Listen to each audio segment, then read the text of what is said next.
Orientação Espírita, o seu canal de Espiritismo no YouTube, esclarecendo e consolando através dos princípios espíritas. Faça sua inscrição e renove sua vida. Vamos, juntos, fazer um mundo melhor.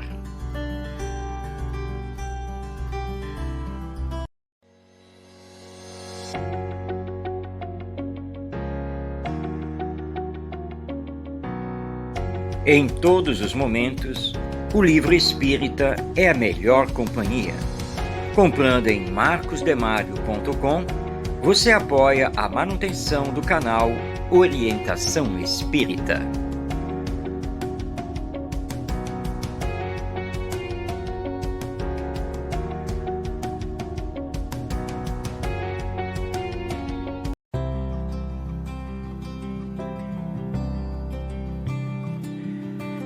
No canal Orientação Espírita, você encontra variada programação, pensada e feita para você. Acompanhe os nossos programas no YouTube. Um olhar para o futuro na construção da Era do Espírito.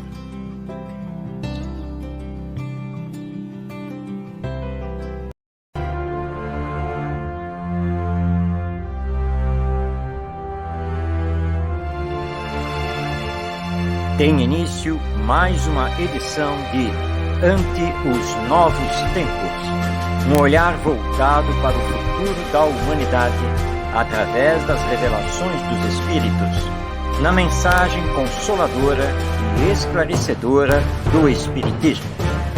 Fique agora na companhia de Marcos Demario.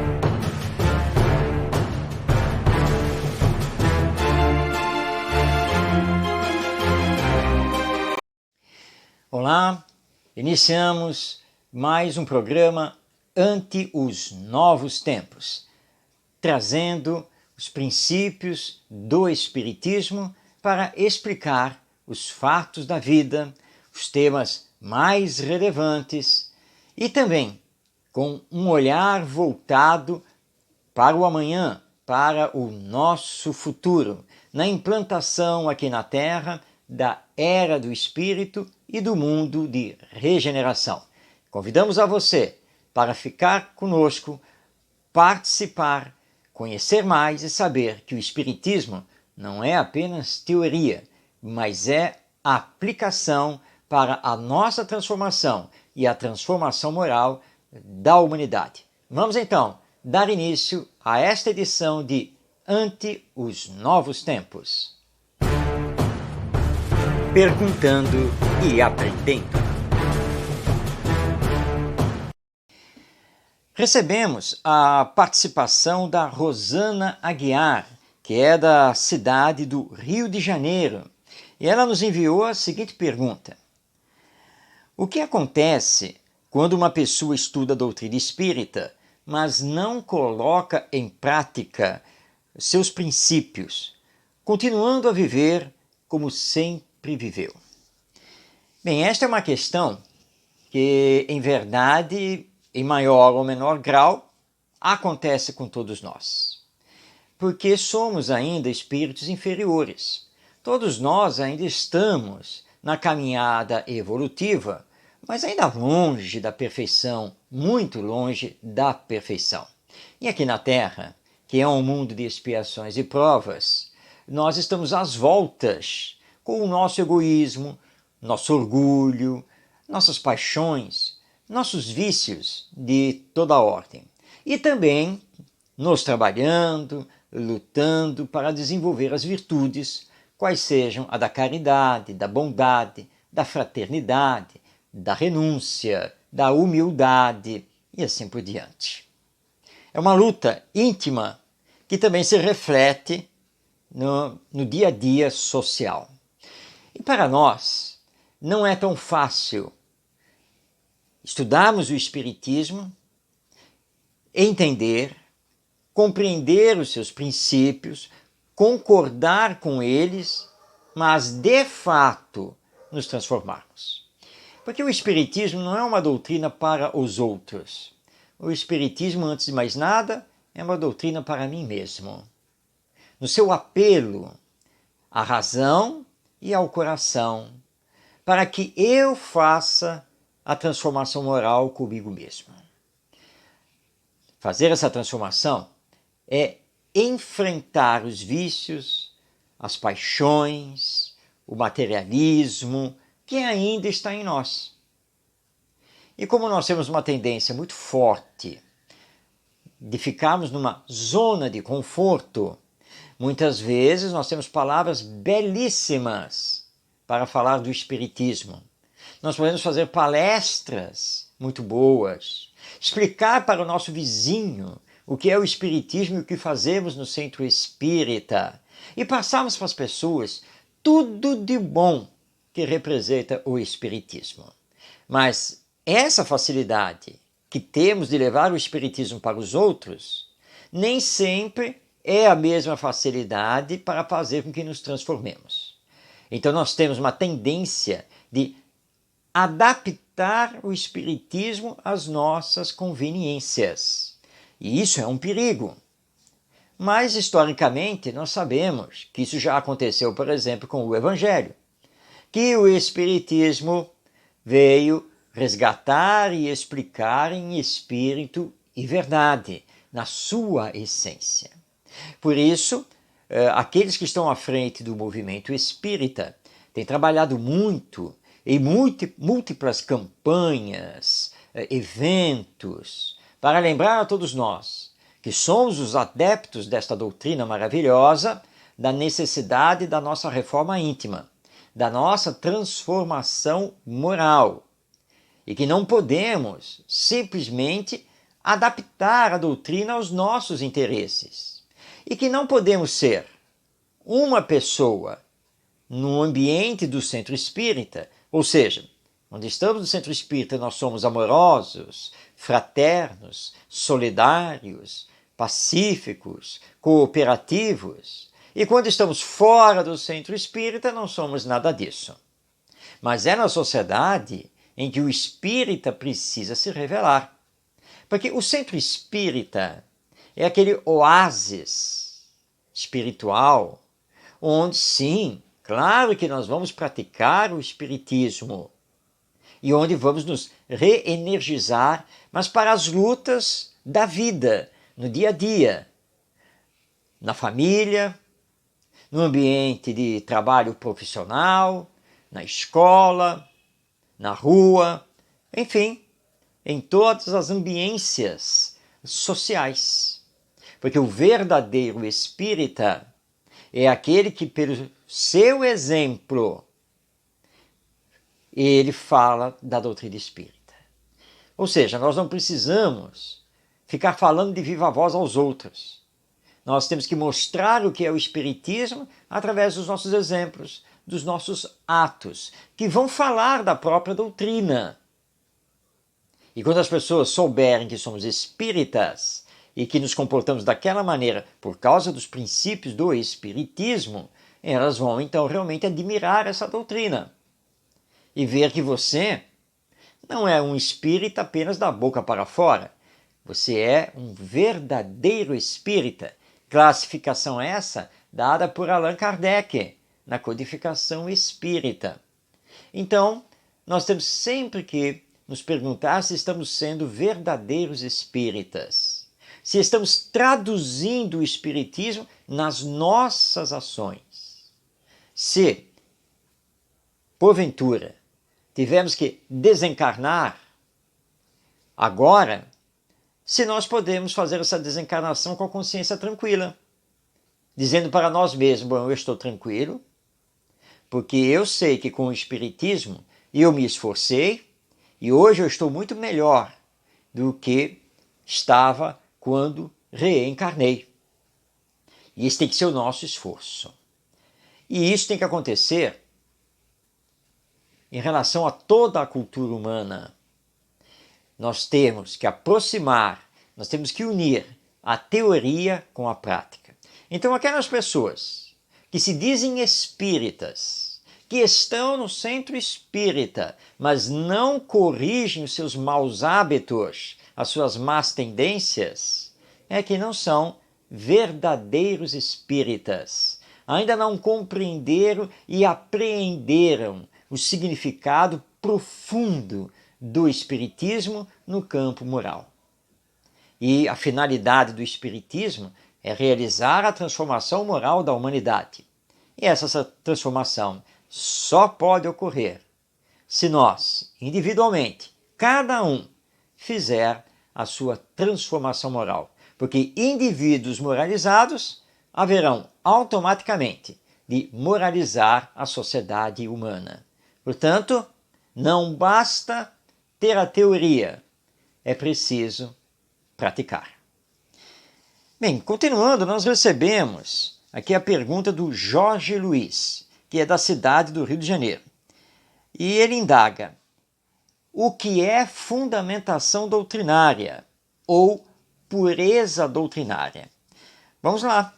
Esse é um tema realmente relevante e que nós precisamos entender bem, porque quando falamos de fundamentação doutrinária, nós estamos então aqui focando que quando falamos do espiritismo, não estamos falando com aquilo que achamos que seja ou que fosse, mas sim com base nos estudos realizados em obras sérias do espiritismo, a começar pelas obras de Allan Kardec. E temos que lembrar aqui que estudar as obras de Allan Kardec é para toda a vida. Não basta dizer, não, o Livro dos Espíritos foi o primeiro livro que eu li. Sim, e quando foi? Faz 20, 25 anos.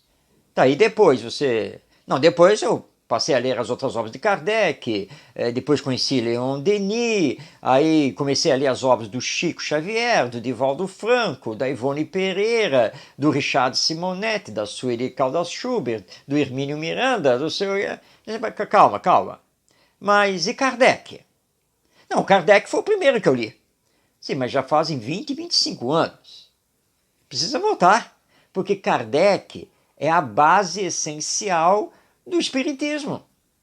Então Kardec tem que ser lido, estudado, revisitado o tempo todo. E quando formos falar, por exemplo, sobre Deus, sobre a imortalidade da alma, sobre a reencarnação, a mediunidade, precisamos fundamentar. Ou seja, olha, é isso, a prática deve ser assim. Por quê? Porque na obra tal, item tal, capítulo tal, Allan Kardec, os espíritos superiores, fulano ou fulano de tal, dizem isto, mostram assim. Então você está fundamentando.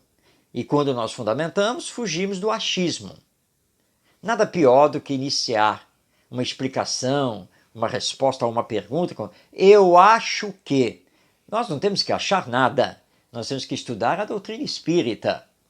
O achismo faz estragos enormes. Então é muito importante fundamentar. Quando vamos fazer uma palestra no Centro Espírita, e hoje em tempos de pandemia, fazendo a palestra online, nós temos que fundamentar. Então estamos falando, por exemplo, das causas da obsessão. Então vamos iniciar justamente por Kardec. Em O Livro dos Médiuns, lá no capítulo 23, quando Kardec trata da obsessão, ele nos explica no item tal, o quê? E aí nós podemos até ler. Isso também é trazido pelo Espírito Emmanuel, através do Chico Xavier, na obra tal. Então nós estamos fundamentando as nossas explicações, as nossas colocações.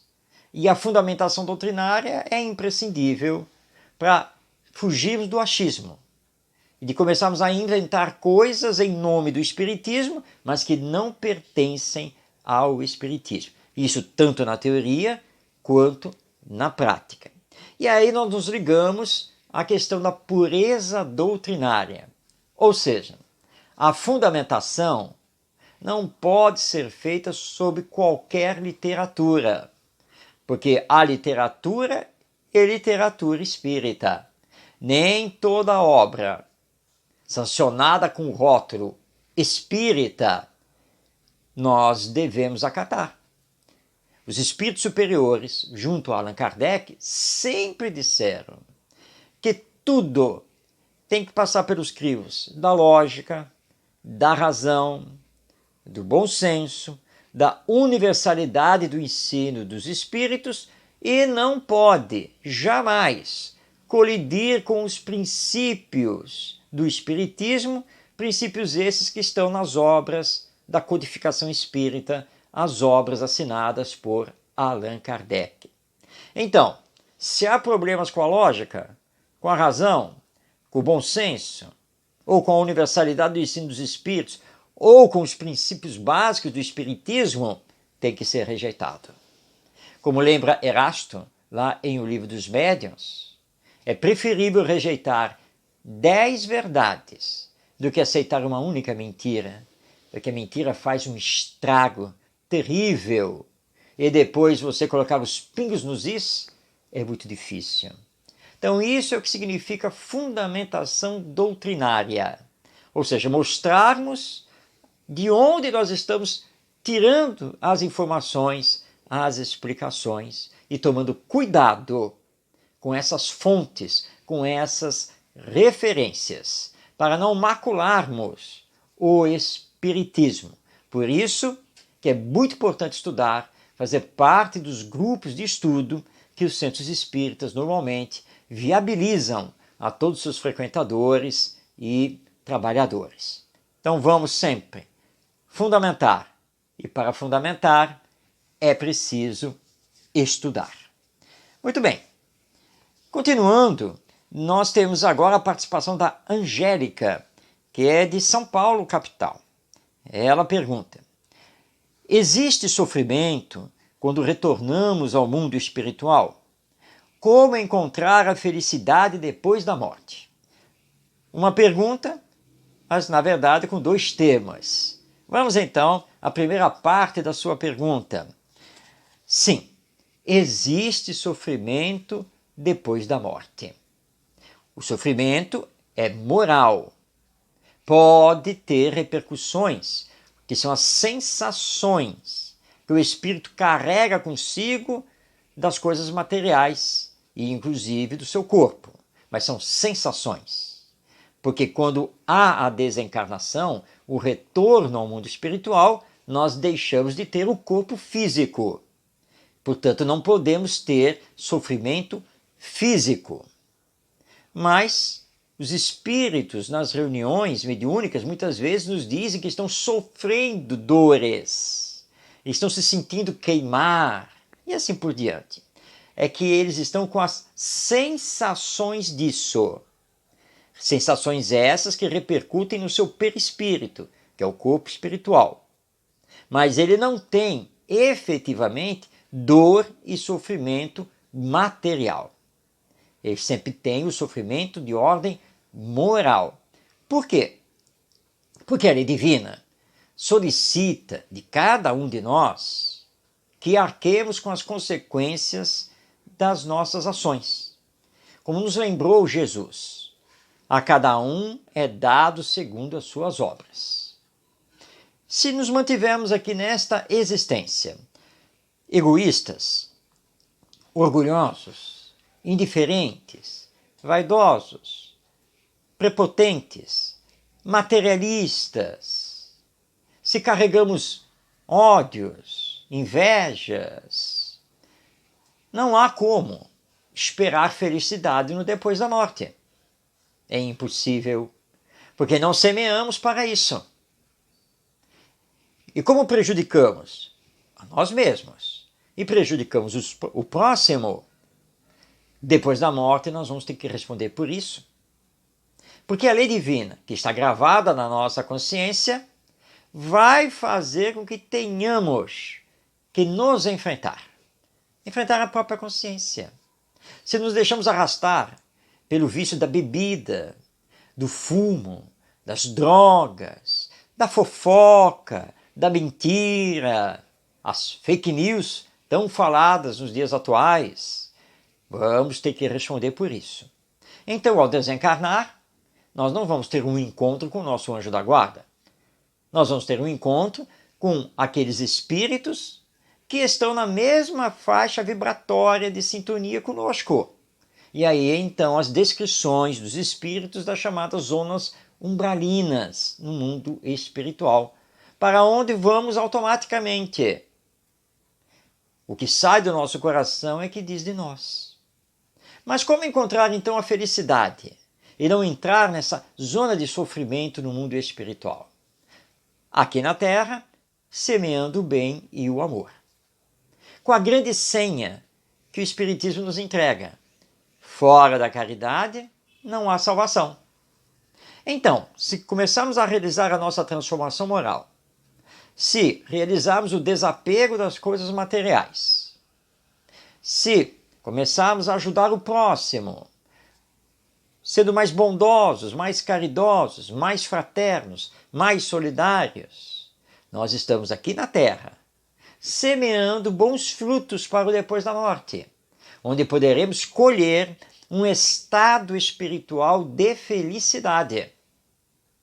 Portanto, o sofrimento no depois da morte está ligado na falta do bem e no mal que realizamos. A felicidade depois da morte está ligada ao bem que realizamos aqui na Terra. Tudo vibra no universo pela lei de amor. E se entendermos isso, e aqui e agora começarmos a nos esforçar em nos amarmos, em sermos verdadeiramente irmãos, e começarmos a nos preparar para a fatalidade da morte, daí o nosso querido José Herculano Pires, com seu livro Educação para a Morte, tudo será melhor no retorno ao mundo espiritual, onde poderemos então encontrar felicidade. Portanto, sofrimento ou felicidade depois da morte dependem exclusivamente de nós, do que estamos fazendo com o nosso livre-arbítrio, o que estamos fazendo na nossa semeadura aqui na Terra. Pois bem, nós recebemos também uma pergunta dirigida pela Marlene Silva, da cidade do Rio de Janeiro. Qual é a visão do Espiritismo sobre os guias espirituais e o anjo da guarda? Em O Livro dos Espíritos, na sua segunda parte, Allan Kardec estuda com os espíritos superiores este tema, dos espíritos protetores e do anjo da guarda. E, de fato, o Espiritismo referenda a existência de uns e de outros. Aqui no Brasil, nós, ao nos referirmos aos espíritos protetores, temos muito esse hábito de chamá-los de guias espirituais ou mentores espirituais. É a mesma coisa que está lá em O Livro dos Espíritos. Quem eles são? São espíritos amigos, simpáticos a nós e que recebem a missão de nos auxiliar, de nos orientar. Agora entendamos bem que a missão do guia espiritual, que é uma missão de proteção, não é missão para nos proteger de tudo e fazer tudo por nós. Às vezes as pessoas indagam assim: me aconteceu X coisa, eu queria saber onde estava o meu guia espiritual que não me ajudou naquela hora. Com certeza, ele estava ligado a você. Mas não é a missão dele impedir que você tome suas próprias decisões. Porque se ele for fazer isso, ele estará interferindo no seu livre-arbítrio. E isso os espíritos bons não fazem. E os espíritos protetores sempre são espíritos bons. Mas ele vai tentar orientar, intuir através do pensamento. Tudo isso ele vai tentar fazer na sua ação. Mas jamais ele irá nos atropelar. Ele jamais irá cercear o nosso livre-arbítrio, porque nós precisamos passar pelas experiências para termos os aprendizados. Então os espíritos protetores são guias ou mentores espirituais, são espíritos simpáticos a nós, Ou seja, ele não tem exatamente a missão de nos proteger, mas ele simpatiza com o nosso pensamento, o nosso sentimento, as nossas ideias, e ele passa então a nos auxiliar nesse campo. E também vamos ter aí os espíritos familiares, aqueles ligados a nós já de diversas encarnações, formando o nosso grande núcleo familiar e espiritual e que também podem nos auxiliar e muitas vezes recebem essa autorização. Esses são então os espíritos protetores. Mas acima deles, todos nós temos um anjo da guarda. O anjo da guarda é sempre um espírito superior. E lembrando que os anjos da guarda não são espíritos especiais. Eles não foram criados como anjos da guarda. Eles chegaram a esse estado. Eles avançaram na evolução, realizaram o seu progresso como espíritos, até chegar ao estado de espírito puro ou espírito perfeito. E aí, em comunhão com Deus, eles então recebem do Pai Criador a missão de velar diretamente por este e aqueles irmãos. Porque um anjo da guarda, ele pode ser o protetor de vários espíritos ao mesmo tempo. Então ele é sempre um espírito superior. Os espíritos protetores estão abaixo dele e, portanto, obedecem a ele, que é o anjo da guarda, e que os espíritos superiores lá no Livro dos Espíritos dizem que é uma doutrina maravilhosa, esta, a do anjo da guarda. Vou fazer aqui uma recomendação de leitura em relação ao anjo da guarda. É um romance espírita, ditado pelo espírito Charles, com a psicografia da nossa querida médium Ivone Pereira. É o romance Amor e Ódio. História belíssima, cativante. Mas há uma cena dentro desse romance em que o anjo da guarda do personagem principal, ele comparece. Ele vem de esferas espirituais superiores para visitar o seu tutelado. E aí é uma cena belíssima, que eu não vou dar spoiler aqui, ou seja, não vou contar a história, mas convido a todos para ler o romance. Porque o autor espiritual, o Charles, depois que ele descreve a cena, e ele faz um estudo belíssimo sobre o anjo da guarda e sua missão. Aliás, nós precisamos sempre lembrar do nosso anjo da guarda e orarmos também em agradecimento a ele, para fazermos a sintonia com ele e ele poder melhor nos ajudar. Portanto, para o Espiritismo, sim, existem guias, mentores espirituais, ou chamados espíritos protetores, como sim, existe também o anjo da guarda, mas nenhum deles, foi criado para isso.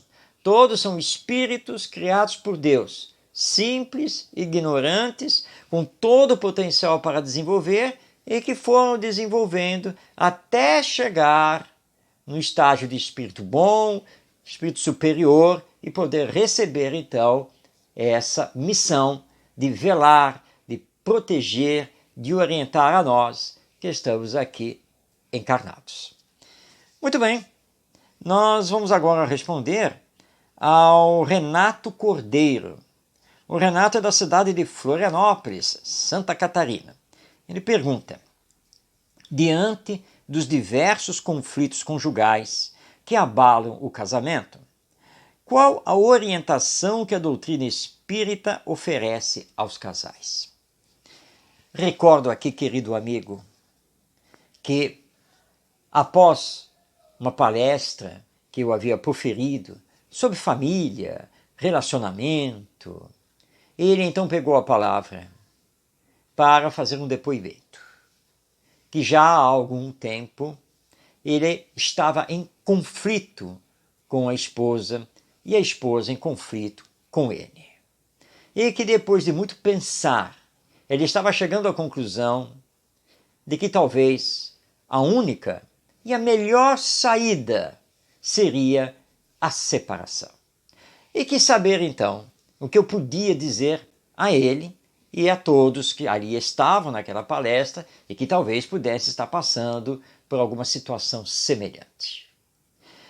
Primeiramente, lembrei que o Espiritismo não é contrário à separação, ao divórcio, porque o Espiritismo entende que muitas vezes, pelas escolhas não tão acertadas que fazemos nesta existência, nós podemos sim ter problemas muito sérios no relacionamento com a outra pessoa.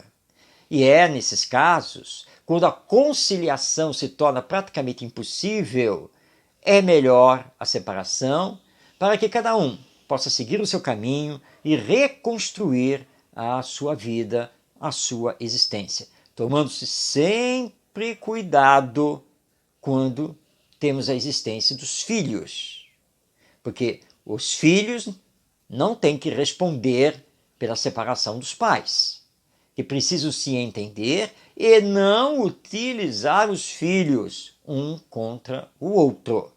Há que se fazer uma separação consensual, a mais amigável possível, e que cada um possa então reconstruir a sua existência.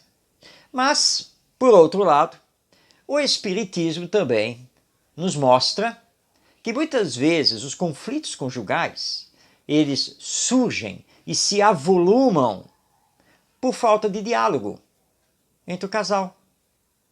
Ou porque um ou outro, apesar da união, de fato não se uniu, porque continua vivendo como se solteiro fosse, como se sozinho ainda estivesse.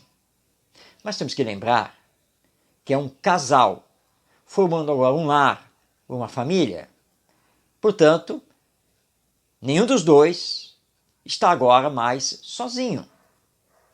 Para que haja harmonia, a primeira coisa a existir é o diálogo. Diálogo fraterno, aberto, diálogo construtivo, para superar as diferenças e chegar sempre no denominador comum, ou seja, o melhor para os dois, para os filhos, quando eles houverem, para o lar e a família como um todo. Junto com o diálogo fraterno, construtivo, há que haver também a renúncia. E aí então, precisamos nos perguntar até que ponto eu de fato abro mão dos meus interesses, dos meus hábitos para a harmonia do lar, desse relacionamento conjugal. Porque muitas vezes nós, apesar do casamento, da união, nos mantemos do mesmo jeito e não queremos abrir mão de nada. E pelo contrário, quantas e quantas vezes queremos impor ao outro o nosso querer, os nossos hábitos. Mas não é assim que se faz numa relação. É uma relação a dois. Então há que se ter o diálogo fraterno e construtivo, há que se ter também a renúncia. E também, uma outra questão importantíssima, o amor, que é um sentimento sublime, ele não pode ser confundido com a sexualidade, que é energia dinâmica, mas que precisa ser coordenada, precisa ser dirigida pelo amor-sentimento. E o amor precisa ser regado. Então, as carícias, o carinho, as palavras bonitas, tudo precisa continuar. Não é porque acabou o período do namoro, do noivado, e agora já surgiu o casamento, que se já está junto, que vamos trocar o meu bem, meu amor, por chamar pelo nome, ou simplesmente mulher, e assim por diante. Não. Amor é amor. E o amor tem que ser regado, tem que ser cada vez mais desenvolvido. E não podemos esquecer disso. É a falta disso que muitas vezes leva o casal a uma rotina estéril, que pode desembocar no desinteresse mútuo. Então, se dizemos que amamos, esse amor não pode morrer, porque o amor é sentimento, e se ele é sentimento, ele não pode morrer, isso não existe. Mas ele pode estacionar, e não podemos permitir que isso aconteça. Então, nós temos aqui o diálogo fraterno e construtivo, a renúncia, não apenas a favor do outro, mas a favor da família, do lar, e o amor como sentimento sublime, que precisa ser constantemente regado, constantemente alimentado. E com isso, nós vamos então superar esses conflitos conjugais e talvez nem permitir que eles aconteçam. Sempre a favor dos dois, dos filhos, do lar e da família. E lembrando que temos um planejamento reencarnatório nas suas linhas gerais e que quantas vezes estamos nos reencontrando depois de outras vidas. É claro que nem sempre é um reencontro de afeto, pode ser um reencontro de desafetos ou de afetos com aparas, ainda com pontas para serem aparadas. Mas a união é uma benção, porque é a oportunidade justamente dessa reparação do passado para a construção hoje do futuro mais feliz. Esse é um tema vasto, mas é muito importante sim que nós entendamos que no relacionamento conjugal é preciso ter amor e que o amor deve reger a união do casal e com os seus filhos. Muito bem, essas foram as perguntas do programa de hoje. Nós agradecemos a participação de todos, mas ficamos aqui aguardando também a sua participação. E você pode participar durante os novos tempos, enviando a sua pergunta, o seu comentário, através do canal Orientação Espírita no YouTube ou através do Telegram, o WhatsApp, que já está aí na sua tela. Participe! Envie sua pergunta para que possamos respondê-la em próximo programa. Poesia Espírita. No nosso momento poético, hoje trazemos um poeta, folclorista, popular, muito conhecido na sua época e que voltou do mesmo jeito, mas com outros temas, através da mediunidade no nosso querido Chico Xavier, esse homem-amor que foi indicado ao Prêmio Nobel da Paz e que captou dezenas de médiuns, tanto brasileiros quanto portugueses, das mais diversas épocas e também dos mais diversos estilos. Cornélio Pires, o nosso poeta, ele foi um grande folclorista, além de poeta, jornalista, escritor.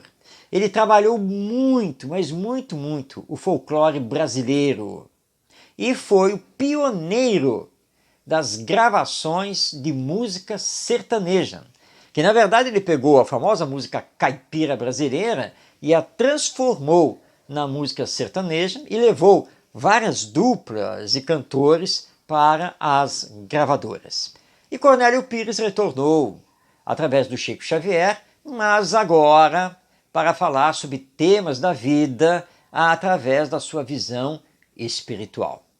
E ele tem um livro publicado pela Federação Espírita Brasileira, Retratos da Vida, que é a obra a qual nós vamos utilizar agora, retirando então um dos seus poemas, que compõe o primeiro capítulo e que ele intitulou Conversa de Companheiro. Então, passando a palavra a Cornélio Pires, que vai agora conversar conosco. Eis hoje, caro José, meu singelo parecer. Em carta você me fala que só deseja morrer.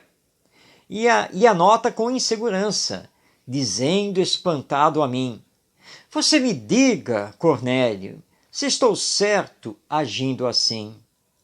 Tal assunto em sua ideia, tão lúcida quanto travessa, realmente não entendo como lhe vem à cabeça.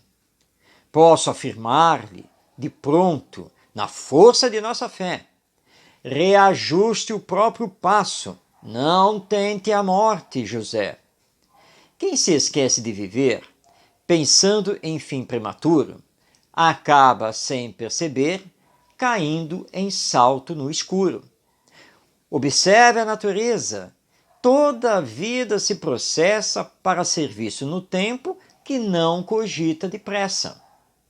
O sol não registra a idade. A noite prepara o dia. O fruto surge na hora. Relógio não se abrevia. Não falha a obra de Deus, cuja lei é a perfeição. Todos temos lugar próprio, da estrela aos vermes do chão. Morte, em si, é um velho marco na estrada de toda a gente. Aceitá-la é conformar-se. Provocá-la é diferente. A terra é um navio grande nas águas do amor divino. Quem sai dele contra a ordem, noutro barco, é clandestino. E quem se faz clandestino, no grau em que se subleva, encontra rudes lições no caminho a que se leva. Vivia pedindo a morte nossa amiga Dona Inês. Achei-a pior no além, rogando um corpo outra vez. Desanimou de viver em Onico da Tanajura. Morreu, mas vive isolado nas pedras da sepultura. Xingando os filhos ingratos, em Aquina morreu aos poucos, mas vive cuidando agora dos netos muito mais loucos. Por não suportar a nora, finou-se Olavo Vilela. No além não acha serviço, a não ser velar por ela. Em não se ajustando ao genro, morreu Pio Avanhandava. Hoje em dia quer ser filho do genro que detestava. Por odiar a família, morreu Marcelino Gaza. Hoje, em luta, descobriu que está preso à própria casa. Para fugir do trabalho, finou-se o Juca Pulchério, mas hoje só sente paz se fica no cemitério. Morreu Lino por pirraça contra a esposa Ana Sarmento. Agora corre atrás dela, gritando arrependimento. Conserve o seu próprio corpo, é a medida que lhe peço. Ele é seu campo de luta, sua enxada de progresso. Não se descuide da vida, nem viva no mundo às tontas. A morte nos muda a casca, mas não nos resolve as contas. A morte que traz descanso, paz, reconforto, alegria, é aquela que nos procura e chega sempre no dia. Eis então a poesia de Cornélio Pires, Conversa de Companheiro, num alerta sobre a importância do viver e contra o suicídio. Poesia essa, então, trazida através da mediunidade de Chico Xavier e que se encontra no livro Retratos da Vida. E agora, então, que encerramos nosso momento poético, vamos a um momento de meditação, relaxamento. Vamos ficar agora com um vídeo de Para uma Vida Melhor.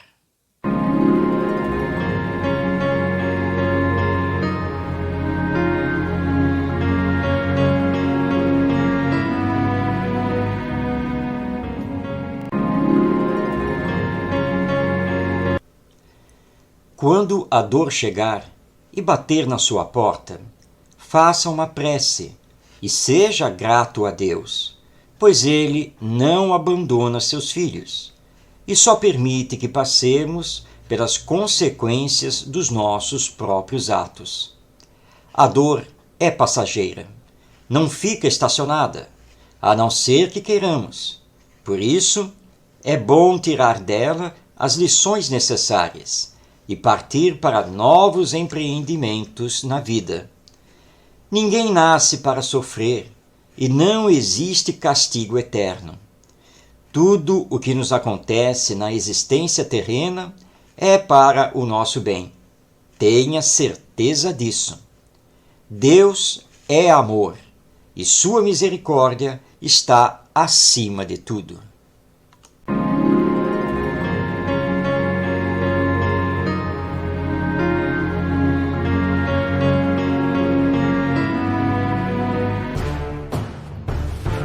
Entendendo com o Espiritismo. No comentário de hoje, vamos responder a uma indagação do ser humano. Indagação que o acompanha há milênios. Existe vida depois da morte? E se existe, que vida é essa? E o Espiritismo, que fala tanto da imortalidade da alma, qual é a visão do Espiritismo sobre a vida depois da morte? Muito bem, vamos aqui lembrar que, filosoficamente falando, a existência de vida após a morte é a melhor notícia que pode existir para o ser humano, porque nós somos seres ativos, seres de relacionamento. Nós lutamos, nós trabalhamos, nos desenvolvemos, amamos. Mas para quê? Se a morte é o fim de tudo. Por que tanta luta para o crescimento social, financeiro, se tudo vai acabar com a morte? Se nada ficará conosco? E os nossos amores, os nossos afetos? A morte também acaba com tudo? Muito triste isso, não é mesmo? Então, há milênios na cultura humana, há essa intuição da existência da alma e, portanto, de uma vida além da morte. Nós vamos encontrar isso nas doutrinas da antiga Pérsia, da Babilônia, entre os judeus, os egípcios, os hindus, entre os budistas, então na China, no Japão. Ou seja, a história da humanidade, ela é feita dessa intuição de algo a mais do que o nascer, viver e morrer. E ter vida após a morte é uma questão lógica, porque todos nós queremos chegar à perfeição, todos nós queremos sempre nos melhorar, nos desenvolver, mas aí vem a morte e vai acabar com tudo. Então o Espiritismo nos diz que a morte não é o fim de tudo, porque nós não somos o corpo físico, nós somos uma alma imortal, que já existia antes do nascimento e que vai continuar a existir depois da morte. Porque o que nasce é o corpo orgânico, através da gestação, e o que morre é o corpo orgânico, devolvendo seus elementos à natureza. Mas a alma, que é o princípio de tudo, esta sobrevive, pré-existe e é destinada por Deus à perfeição. Então existe sim vida depois da morte. Mas o que é essa alma? Não é nada sobrenatural. Não é um fantasma. Nada disso.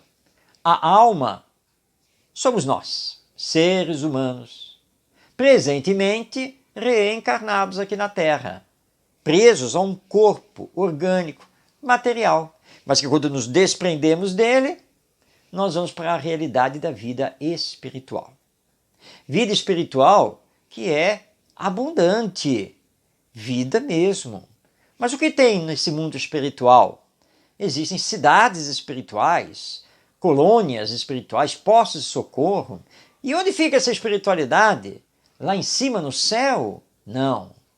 O mundo espiritual está aqui nos cercando porque é apenas uma outra dimensão da vida. E os mundos espalhados por este universo são tantas outras moradas dessas almas ou espíritos. Sempre manteremos a nossa individualidade. Mas aí vem uma questão. Como? Se não teríamos mais corpo? Porque o corpo morreu, foi enterrado ou cremado. E agora? Calma. Quem foi que disse que não vamos ter corpo na dimensão espiritual?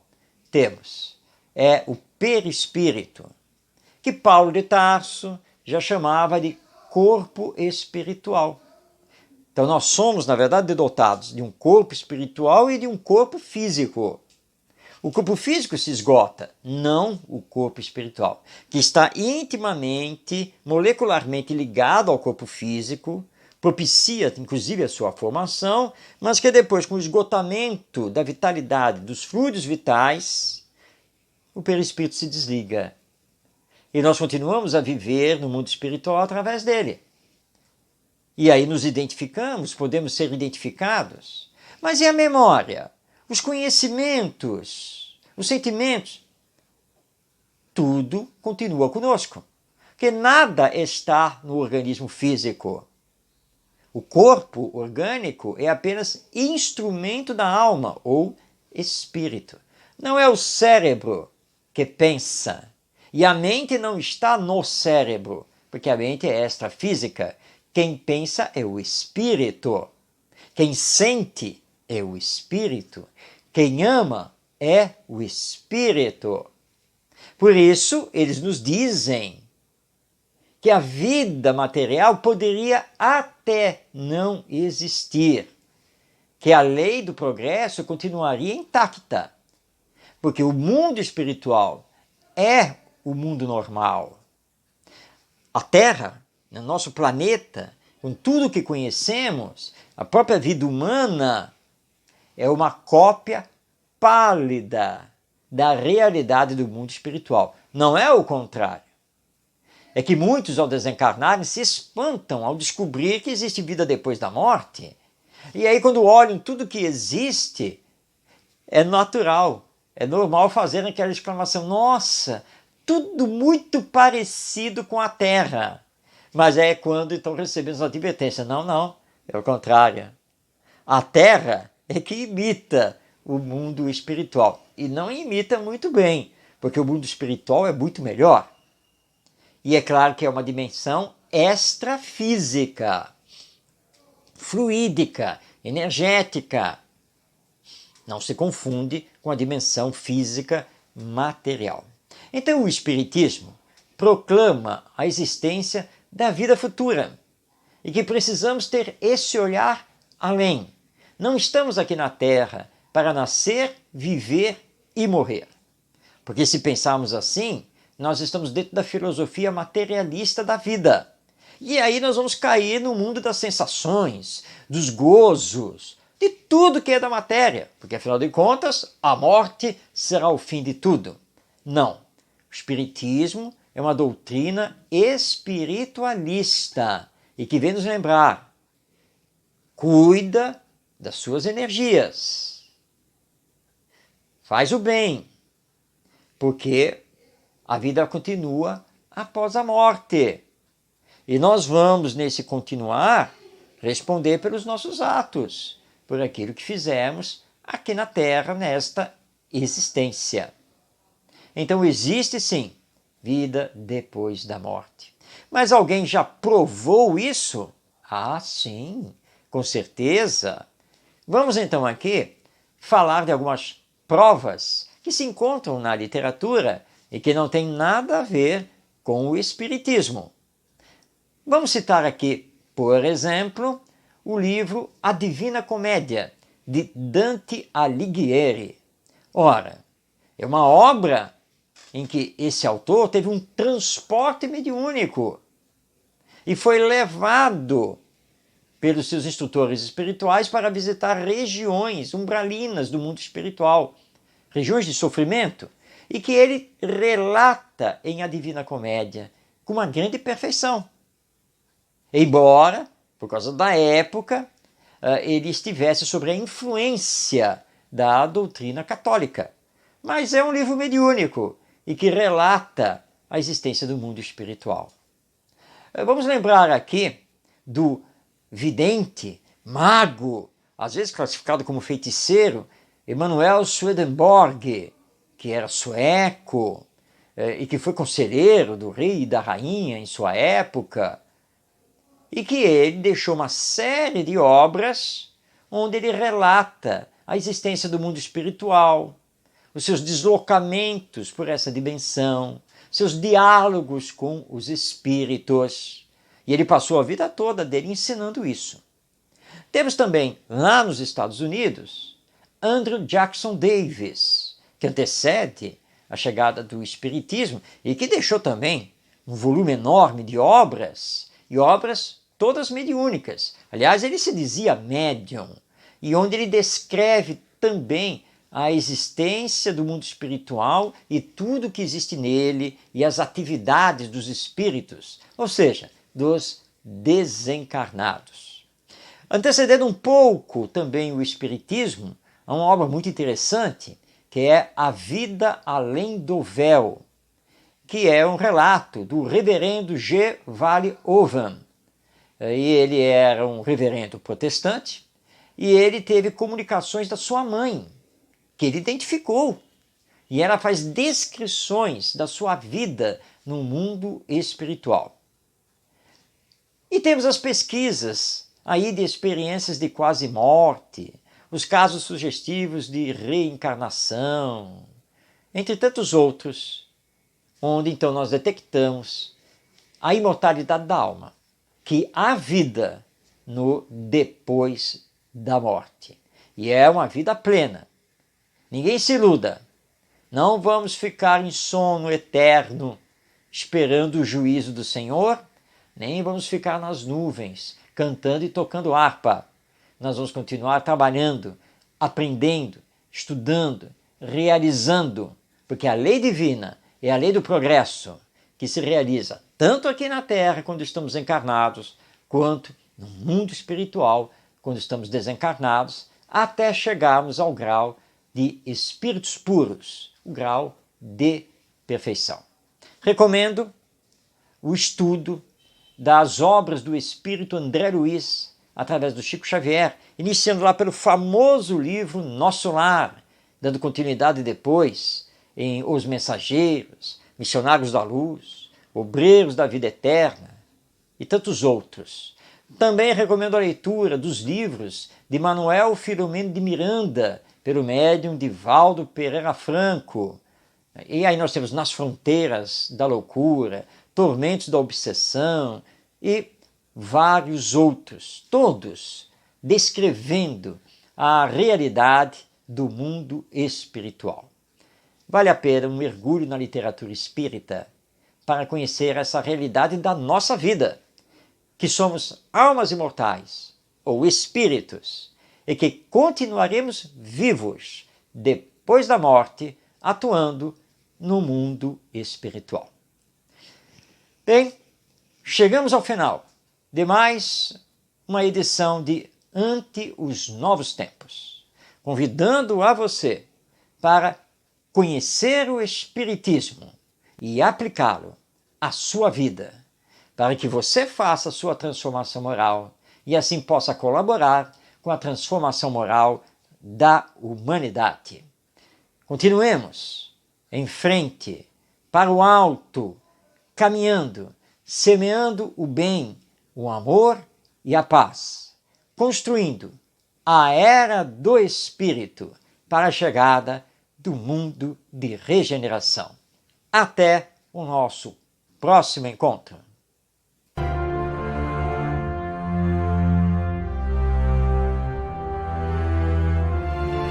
Um olhar voltado para o futuro da humanidade, as revelações dos Espíritos, a mensagem consoladora e esclarecedora do Espiritismo.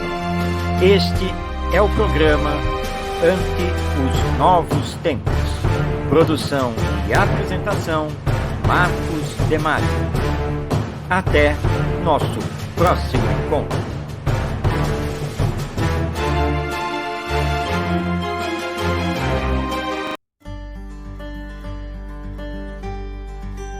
Orientação Espírita, o seu canal de espiritismo no YouTube, esclarecendo e consolando através dos princípios espíritas. Faça sua inscrição e renove sua vida. Vamos, juntos, fazer um mundo melhor.